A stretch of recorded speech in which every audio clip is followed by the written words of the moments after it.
All right, here we go on a Monday, July 31st, 2023, the Wisconsin Family Podcast. We'll get our normal talk out of the way right away here. We have a lot of stuff to get to on today's program.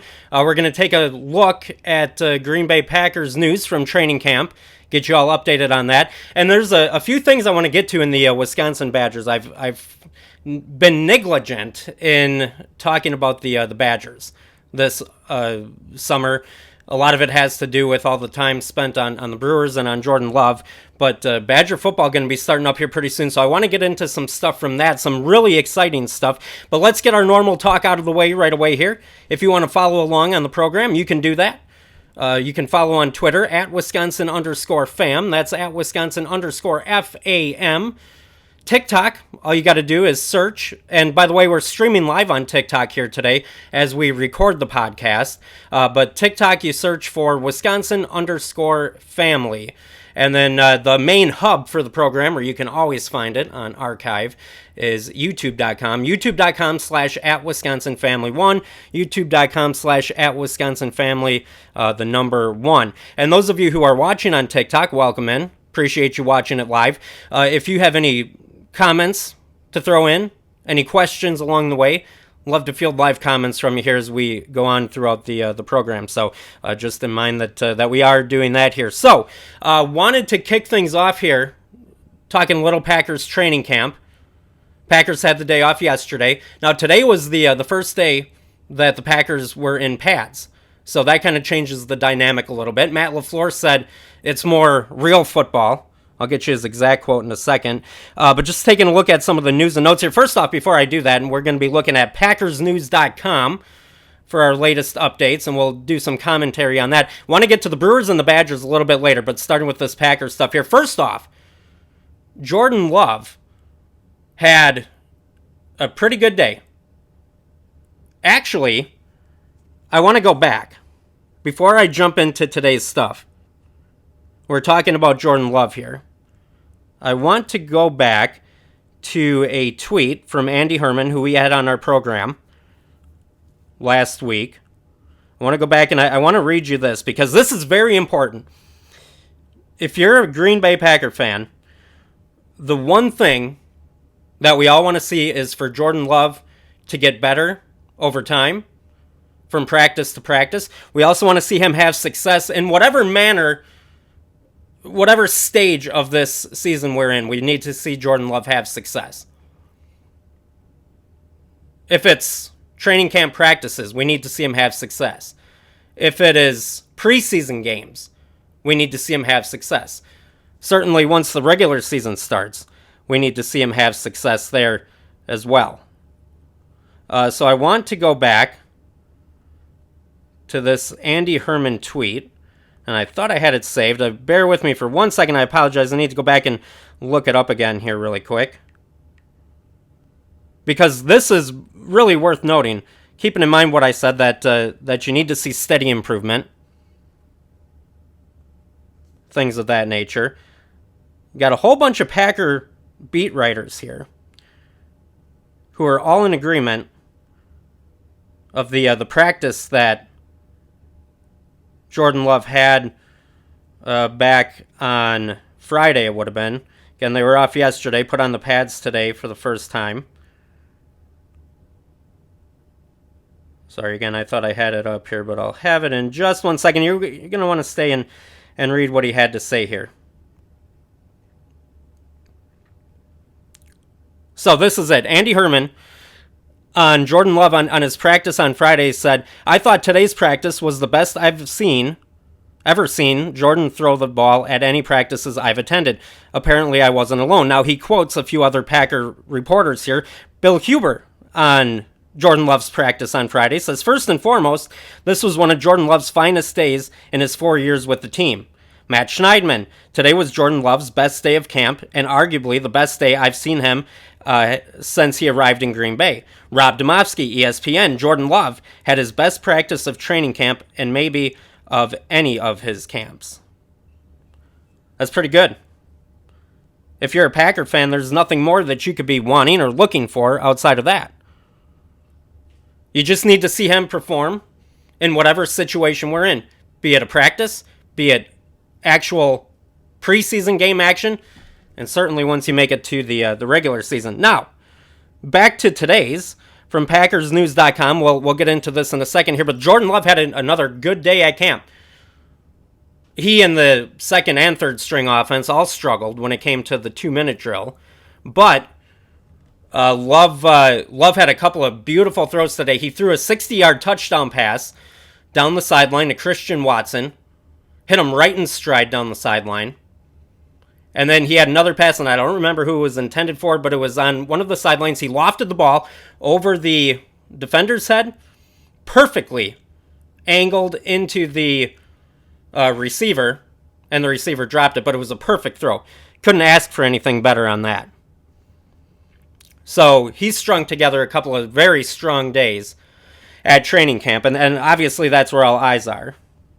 But taking a look at some of the other notes and news from training camp here today, again, Monday, first day in pads. First was a conversation before practice started with Matt LaFleur, and the first headline says, LaFleur not overreacting to bad day by rookie kicker Anders Carlson. So Carlson had a not-so-good day on Saturday. He went 2 for 7 on his field goals. And they were all from, I think, 45-plus yards. But not a great day for him. Carlson did not kick today. They rotate days that the kickers work, and Monday is a day that is not Carlson, so he didn't have a chance to bounce back today. But on his 2 for 7 performance, LaFleur said, "It's one practice. Certainly you never want to see it, but it happens. It's only a detriment if you don't learn from it and if you don't correct it. It will be fun to see how he responds. I think that's one of the challenges of all sports. How do you respond when things don't go your way? And that's something we're consistently preaching to our guys. You have to have that next play mentality," LaFleur said. I mean, that's not great. And there's going to be inconsistencies with him. And this is, quite frankly, ladies and gentlemen, something that, as Packer fans, we're going to have to get used to this season. Anders Carlson, rookie. Inconsistencies. No doubt. Young wide receiving core. Very, very young. And tight ends. There's going to be inconsistencies. There's going to be ups. There's going to be downs. There's going to be those days where it's equivalent to a 2 for 7 performance from the kicker. And it's going to be at receiver. It's going to be at tight end. And yes, unfortunately, first-year quarterback, though he's not a rookie, you're going to have ups, you're going to have downs with Jordan Love. And I think, though, it's the biggest thing, because you already know what's going to happen, because not only do you have Love trying to figure things out, but you've also got a bunch of young receivers, handful of rookies, 2 rookie tight ends who are going to be on the top of the depth chart, no doubt. And they're trying to figure things out, and they're all trying to figure things out together. So there's going to be some challenging times this year as a Packer fan. And you're going to you have no choice but to stick it out through it. Now, I don't know how long of a leash they'll have when it comes to kickers. I mean, if Anders Carlson continues to go 2 for 7, he's not going to be around for long. Certainly, a guy like Jordan Love is going to have a much longer leash, obviously. But you're going to have some patience this year as a Packer fan. So, moving on. Matt LaFleur, here's the next headline from today's news and notes, PackersNews.com. It says, LaFleur happy to hear linebacker Quay Walker is getting off-field help. Reading from the article here, it says, linebacker Quay Walker told reporters Saturday he's been seeing team psychologist Chris Carr through the offseason to address his 2 ejections he had during his rookie season. Before Monday's practice, LaFleur said that it was news to me, but it was welcome. He says, certainly we always encourage that anytime somebody is taking the extra steps to better themselves.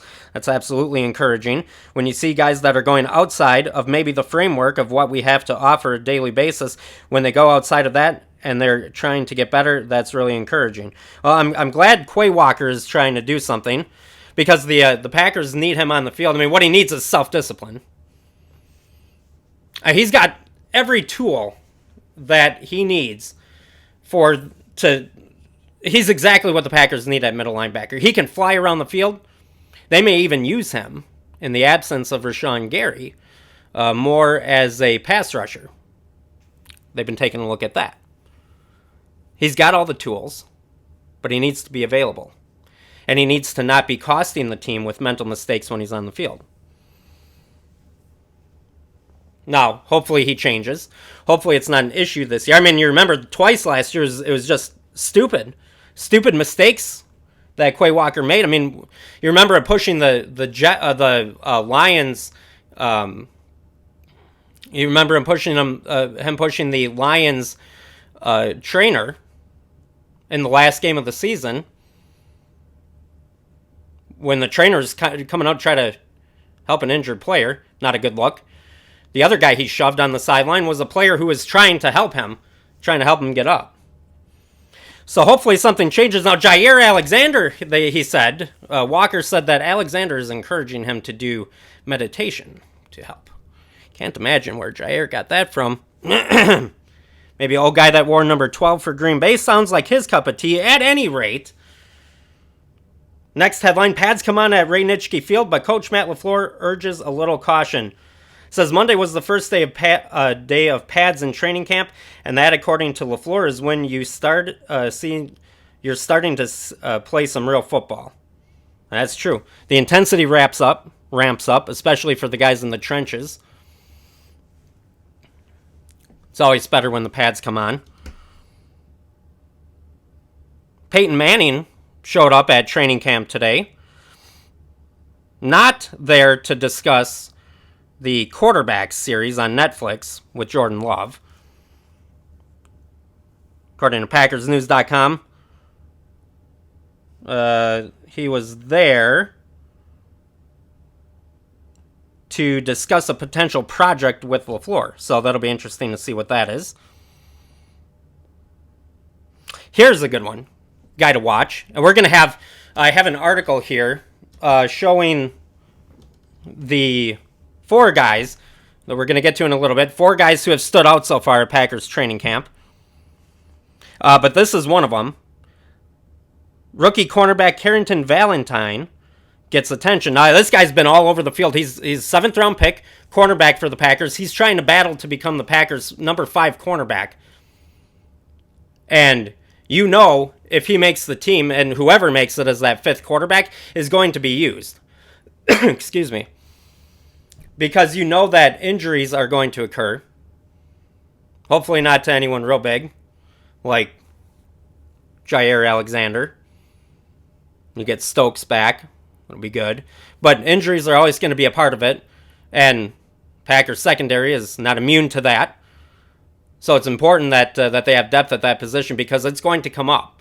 And whoever makes the team is going to have to play probably significant time at some point to fill in for someone. Stuff's going to have to get shuffled around. So Carrington Valentine, rookie 7th round pick, has been very good so far. Here's the blurb, little piece about it from PackersNews.com from today.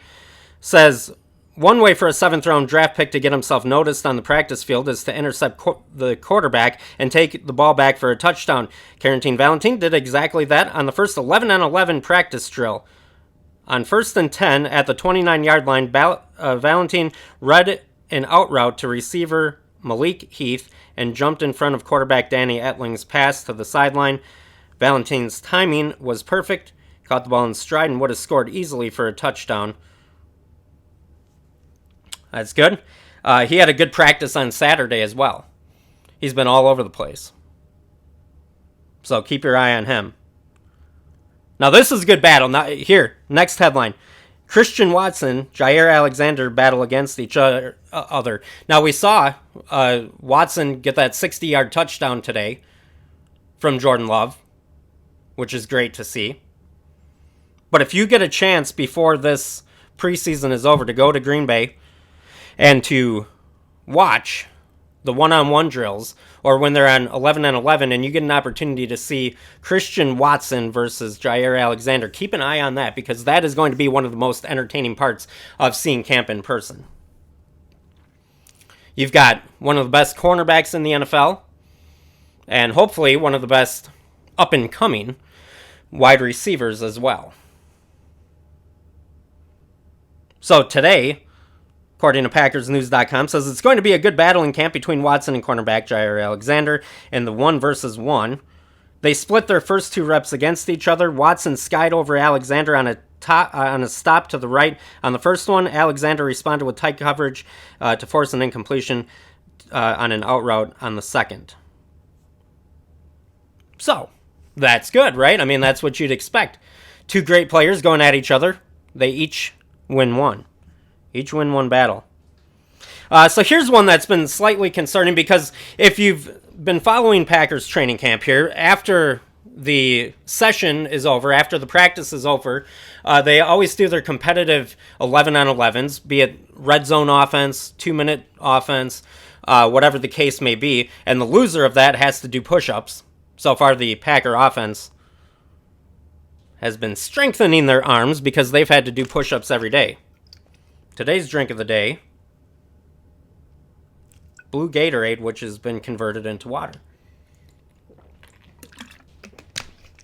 Blue Gatorade is the GOAT, as they say, the greatest of all time of drink when it comes to flavor. You can argue with me on that later. But this is a concerning headline,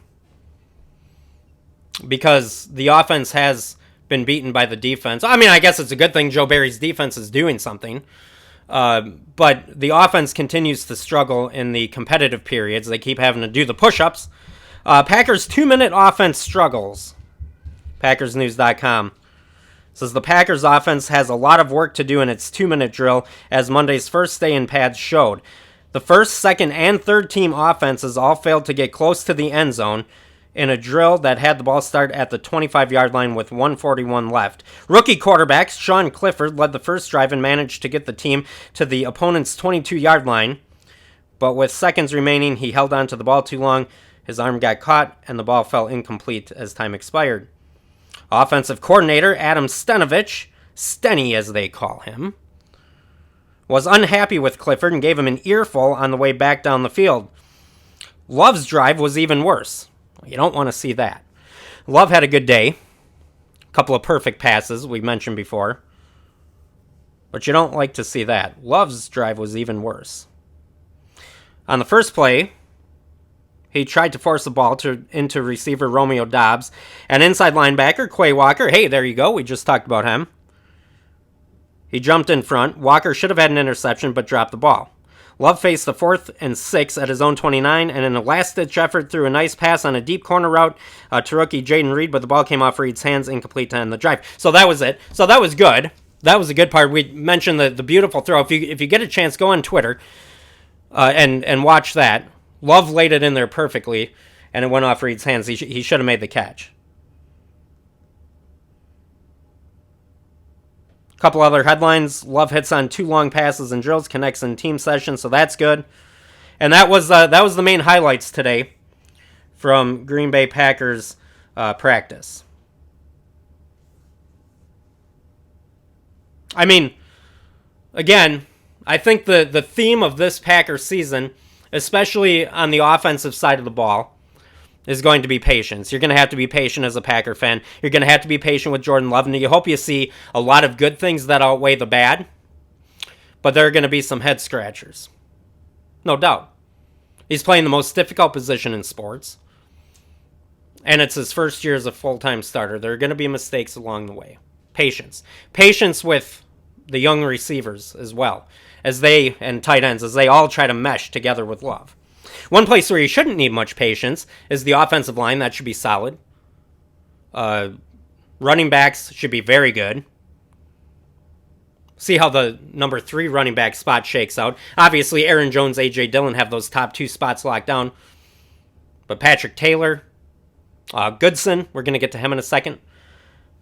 those will be guys to watch as well. Again, if you want to get a hold of us, you could do that. Follow along on Twitter at Wisconsin_fam. That's at Wisconsin_FAM. TikTok, which we're live here today. Take some of your comments from there. If you want to send anything in as we're going live, go ahead. Love to get to that. Search for Wisconsin_family. And then the main hub for the program, youtube.com/@WisconsinFamily1. So moving on. This from LombardiAv.com. I'm not going to get into absolutely everything from it, but this is just kind of more news and notes from camp. 4 Packers players who are already turning heads at training camp. Number 4, Tyler Goodson. Just mentioned him a second ago. Going to see how he meshes in to the final roster cuts. Good little piece here from Lombardi Ave by Freddie Boston. When it comes to Goodson, he says, Tyler Goodson is making plays at training camp just as he did a year ago. Goodson missed out on the 53-man roster last summer, but it feels different this time. The Packers are finding ways to get him involved on offense, which is great news for the second-year running back. Aaron Jones believes Goodson can become, quote, a special player. He could play a variety of roles in Matt LaFleur's offense this season. So it sounds like they've taken Goodson and they're lining him up in the slot some. If you remember back to the first year that Matt LaFleur was hired by Green Bay, they had Tyler Goodson in a certain role, doing some end around, some of those jet sweeps. So Goodson's been kind of in that role, not only playing running back, but they've had him in the slot a lot as well. Versatile player. So Matt LaFleur is looking for in his offense, which also fits the bill for one other player that we're going to get to here. But again, this is from LombardiAv.com. Freddie Boston, 4 Packer players who are already turning heads at training camp. First one, Goodson. Number 3, Carrington Valentine. I already talked about him. So more love for the rookie 7th-round pick. Just been all over the place. I'm telling you, keep your eye on him. And if he makes that team, like I said, he's gonna get some playing time because guys get hurt. That's why you have to have good depth. And the fact that as a 7th-round pick, he's playing so well, that shows some of the depth that the Packers have on defense. The Packer defense is no worry to me. I shouldn't say that. It is a worry because of Joe Barry. The talent, let me rephrase, the talent on the Packer defense is not a worry to me. It's what is the defensive coordinator going to do with said talent. Because you've got a lot of good starting players, 1st-round picks, or guys that the Packers have sunk money to in free agency. The talent's there.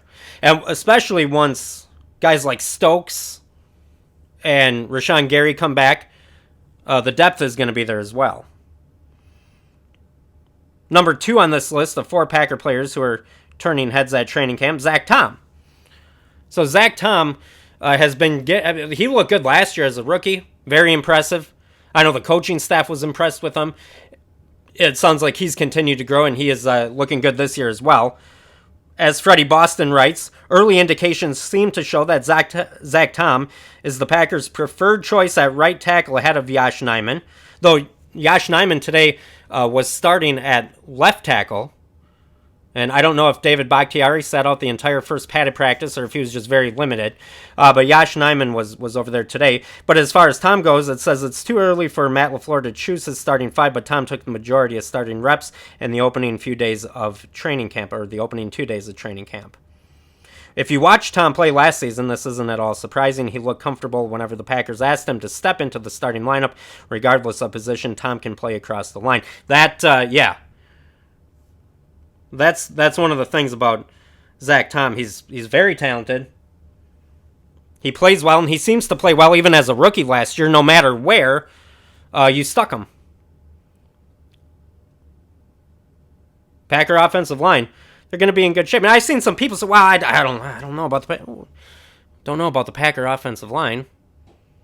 That is the least of my worries. That and running back on this entire team. Offensive line. You're anchored down on that left side, assuming... Now, again, this is all contingent upon David Bakhtiari staying healthy, but you're anchored down on that left side with Bakhtiari and Jenkins. Josh Myers might be a bit of a question mark at center. He's kind of up, kind of down. Kind of wait and see mode on him. John Runyon Jr. just be solid at right tackle. And then right guard, if you put Tom in there, I'm good with that. I'm good with Josh Nijman in there. And again, offensive line, keep your fingers crossed, but offensive line, you always have a flurry of injuries at some point in a lot of different combinations. So depth obviously important there too. So assuming Tom gets the starting spot or Josh Nijman, whoever coming behind him off the bench, it's going to be solid. And a lot of those guys can play multiple positions. Goody has done a good job assembling this offensive line, keeping it together, and the guys that he has there, not just the starters, but the depth. Okay, so last person here from Lombardiev.com. Four Packer players who are already turning heads at training camp. Number one, Jayden Reed. He's the one that dropped the perfect pass today from Jordan Love. But Jayden Reed has been all over the place. Matt LaFleur seems to really love him. Can play a large variety of positions, run a lot of different routes. And LaFleur talked about it, I think it was yesterday, you have to have that versatility to fit in his offense. I mean, you look like even when Davante Adams was in Green Bay, he'd play in the slot. He'd play out wide. You know, he was all over the place. Good thing with Jayden Reed, besides the talent and the ability that he's already shown, the good thing about him, or another feather in his cap, I should say, is the fact that he keeps drawing comparisons from teammates, from coaches, from Packer media members to Randall Cobb. So that is a good compliment. Two other quick things here. Now, appreciate the article from Lombardi Ave.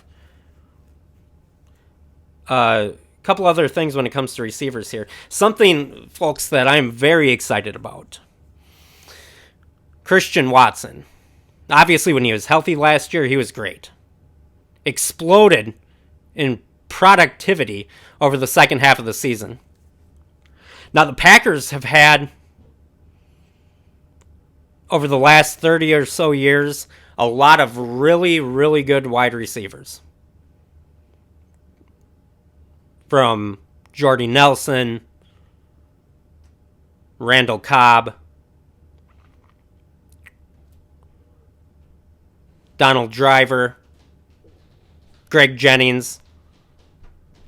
And then they've also had some guys who might be Hall of Fame material. Davante Adams, Sterling Sharp. The exciting thing with Christian Watson is that he has the skill, talent, and ability to be better than any of them.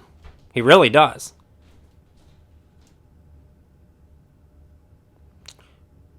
Comment here from TikTok as we're streaming live. Anything being said about the tight ends?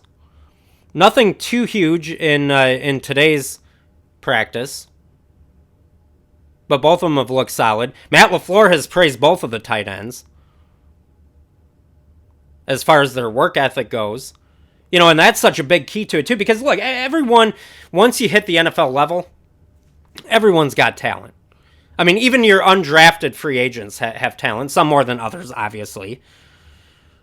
Sterling Sharp has a lot more talent than Allen Lazard. Okay, but everyone's good. But a lot of times the difference between somebody sticking around and being great or being good as opposed to being mediocre or average is the work ethic and the amount of time and study and just commitment that you're willing to put in. And Matt LaFleur indicated that the Packers feel even like they have to protect these rookie tight ends from themselves because they're so engulfed into it. And they might be overloading themselves to a certain extent. But certainly, I mean, nothing huge on the tight ends from today's practice, but over time, Tucker Kraft has looked good, but Musgrave, he's been all over, man. He's just been lighting it up. He's got you talk about Christian Watson having every tool in his arsenal. Boy, so does Musgrave.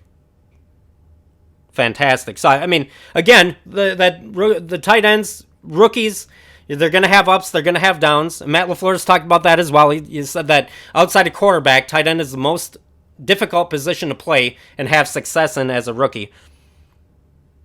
Because you have to know every play. You're in on every play. You're in on blocking. You're in on pass catching.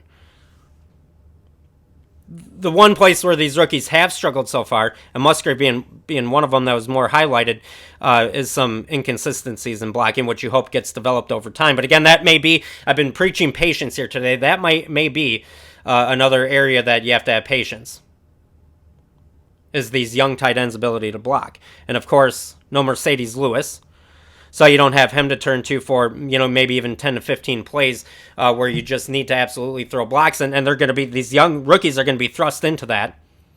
And we'll see how they handle that. But I appreciate the comment from TikTok. Keep them coming. Doing our podcast live. Of course, it's a recording that goes on to YouTube. Could do it on YouTube Live, but I'm not. Doing it live today on TikTok. Again, you can follow there, Wisconsin_family. Just search for it, and you'll find me. Speaking of Packer receivers, before I want to get into some Badgers, and I got to hit the Brewers, naturally. Not a good weekend for them. Chance to bounce back tonight. Before I go to that, now, maybe ill-advised, I put this on Twitter this morning. I brought this up to the chagrin of many of you out there. It was just a suggestion. Packers Wire. Where are we here? Packers Wire. Texans release former Packer wide receiver Amari Rodgers. I just thought I would throw it out there on Twitter. Would you possibly bring Amari Rodgers back? Would you consider it? Now, the easy answer is to say no. And I'm not going to argue with that. And I'm not per se suggesting that the Packers should bring him back.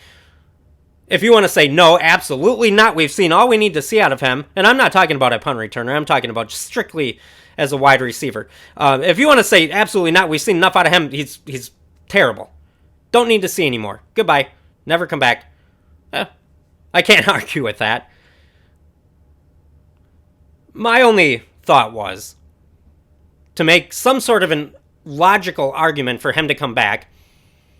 Number one, Aaron Rodgers isn't there anymore, and Rodgers didn't seem to particularly like him. Now, that being said, maybe Rodgers didn't like him because he was so bad. Well, that could be.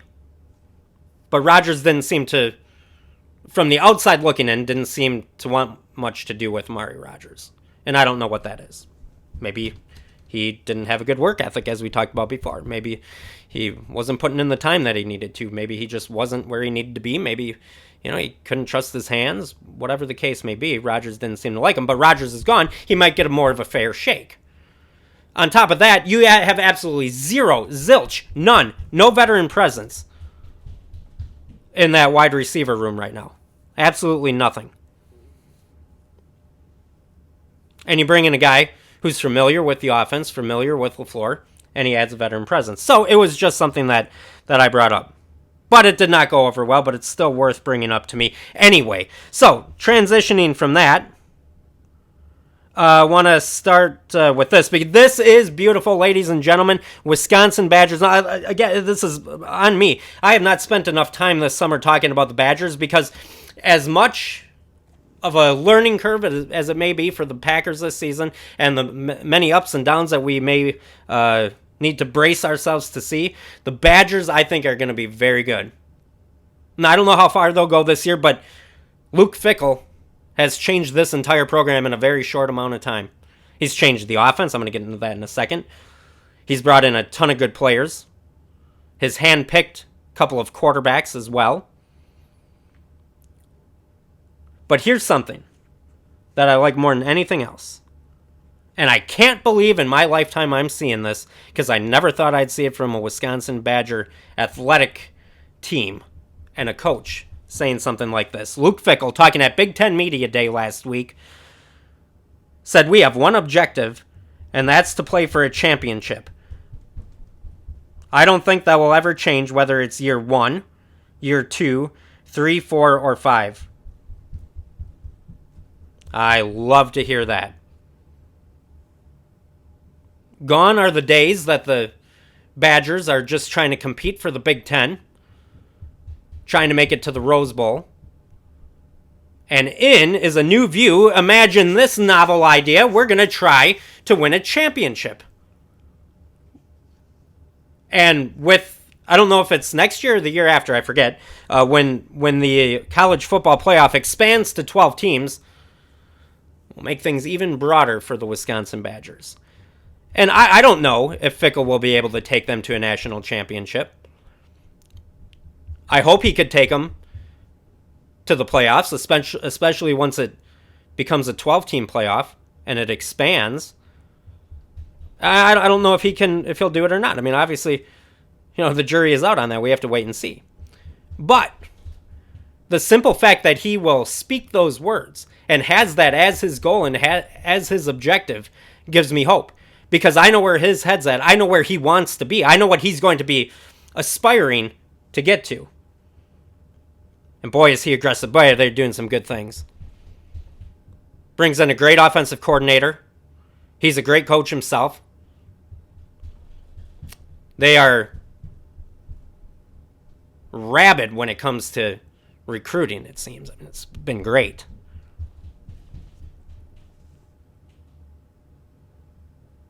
Got a comment here from TikTok. Says, I love your videos. You're the best. Well, I appreciate it.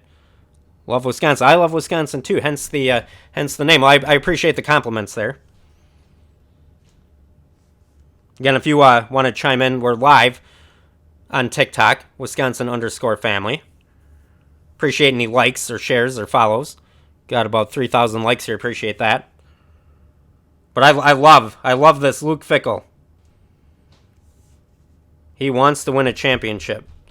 This from Outkick.com. David Hookstead says, Badgers will look very different when the 2023 season opens. Hype in Madison is off the charts, that's for sure. Hype in Madison is off the charts for Luke Fickell and a new era of Badgers football. After 3 incredibly disappointing seasons, the slate has been wiped clean and Fickell has been tasked with bringing the team's style of play into the 21st century. I mean, and they're still going to run the ball. Fickell's been very adamant about that, and he says it's still going to start with the offensive line. That's still going to be key. The running game is still going to be key. He's still got one of the best running backs in the country with Braylon Allen. He's in his third year. Kid's only 19 years old, right? I think he's 19 now. He started when he was 17. 19, maybe going on 20 at some point this season. You have him. But under Fickell's offense, they're going to be throwing the ball. And they're going to be throwing it, spreading it out. Like it says here, welcome to the 21st century. It says, again from Outkick, says now he's going out of his way to mentally prepare fans to see something Wisconsin fans have never seen before. An offense that will be willing to throw the ball all over the place. I'm good with that. Fickell says it will look different.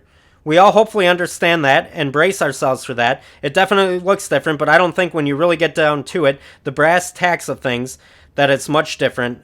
It's still about the game. That's one up front. It's still about the big guys. Yes, it might be a little more balanced. You know, if Wisconsin in the past had been a little more balanced, a little more run than a pass, it might be the same thing pass to run.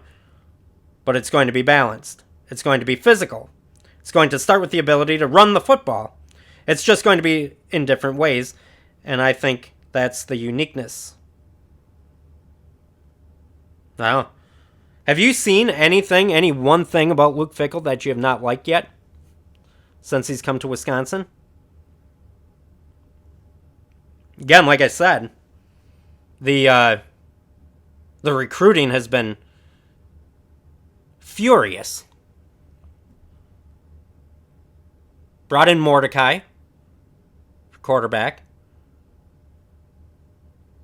It's brought in, and it's slipping my mind right now. I should have grabbed it here.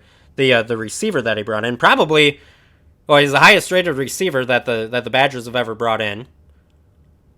Poised to be the best receiver to ever play for the Wisconsin Badgers. I mean, is there anything you don't like so far about Luke Fickell? I can't think of anything. So while we wait for the Packers season and everything is, overshadowed with Jordan Love, and that's been the main focal point of this summer besides the Brewers and the Bucks until they got bounced.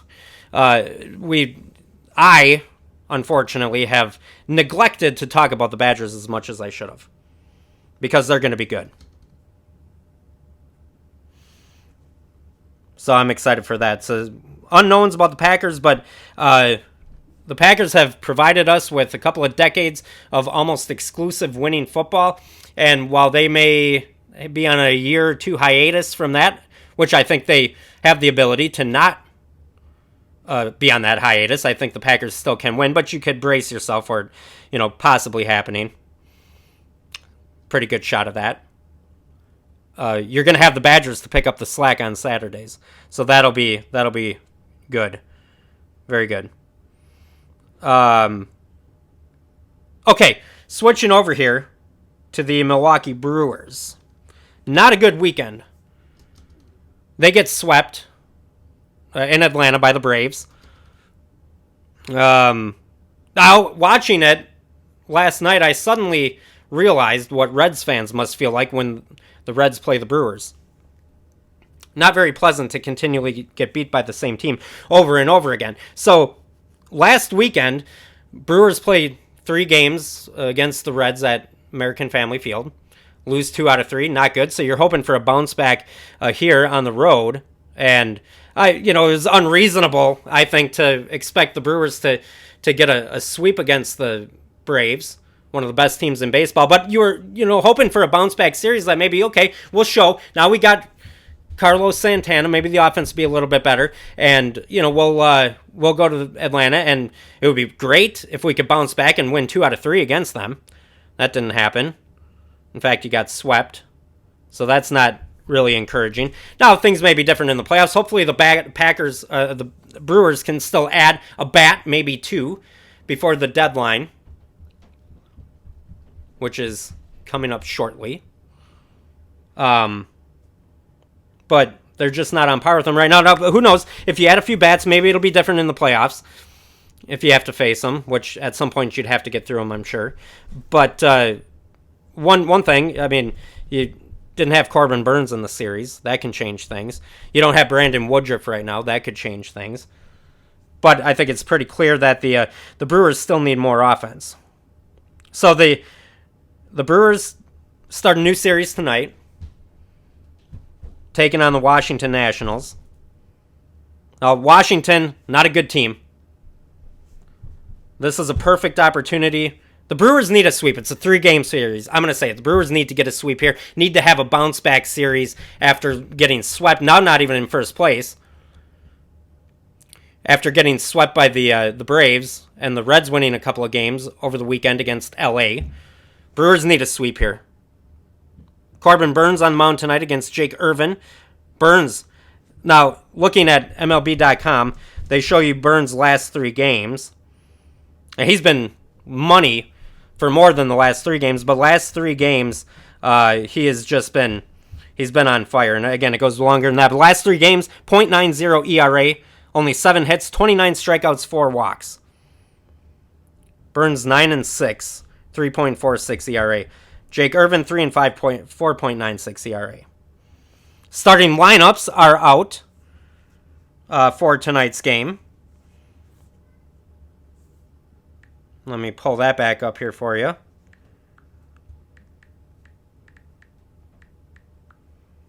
I like the beginning of the lineup, not so much at the end. So tonight's lineup, Brewers and Nationals. Brewers lineup, Yelich, Contreras, Santana, Frelick, hitting 1 through 4. I like that. Sounds like runs to me. 5 through 9, not so much. Adames, Monasterio, Caratini, Turang, and Weimer. That 5 through 9 is why the Milwaukee Brewers cannot have nice things on offense. It's also why they need to try to add a bat or 2 before the trade deadline comes. All right, that's going to do it here for today's podcast. Appreciate everyone who tuned in and was watching live on TikTok. Appreciate the comments, likes, follows, shares. Thank you for that. Always good to talk sports with you. Again, if you want to follow along, you can do that on Twitter at Wisconsin_fam. Oh, wait, I'm sorry. On X, not Twitter, at Wisconsin_FAM. TikTok, if you're watching on there right now, you already know how to get a hold of us. You can follow along, search for Wisconsin_family. And then also, the main housing for the program, YouTube, youtube.com/@WisconsinFamily1, youtube.com/@WisconsinFamily, the number 1. Appreciate you taking a listen here today. Have a great rest of your day. We'll see you back here tomorrow on a Tuesday.